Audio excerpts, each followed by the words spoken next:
ഒരു ആണിയും കോപ്പർ വയറും ബാറ്ററിയും ഉപയോഗിച്ച് ഒരു മാഗ്നറ്റ് നിർമ്മിച്ചാലോ?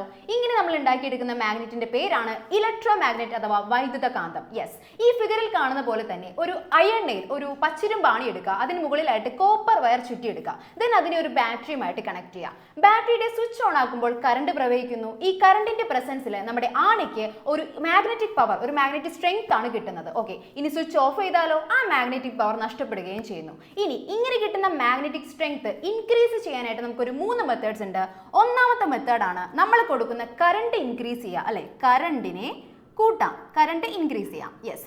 രണ്ടാമത്തെ മെത്തേഡാണ് നമ്മുടെ ആണിയുടെ area, cross section area increase ചെയ്യാം. Yes, cross section area increase ചെയ്യാം. ദെൻ മൂന്നാമത്തത്, തേർഡ് മെത്തേഡാണ്, യെസ്, നമ്മൾ ചുറ്റുന്ന എണ്ണം, നമ്മുടെ കോപ്പർ വയറിന്റെ ചുറ്റുകളുടെ എണ്ണം, നമ്പർ ഓഫ് ടേൺസ് ഇൻക്രീസ് ചെയ്യാം. Yes, number of turns increase ചെയ്യാം. ഈ 3 മെത്തേഡ്സിലൂടെ നമ്മൾ ഇപ്പോൾ ഉണ്ടാക്കിയെടുത്തിരിക്കുന്ന ഈ മാഗ്നറ്റിന്റെ സ്ട്രെങ്ത് കൂട്ടിയെടുക്കാൻ സാധിക്കും. അപ്പൊ മക്കളെ, ഇത്രയേ ഉള്ളൂ ഇലക്ട്രോ മാഗ്നറ്റ്.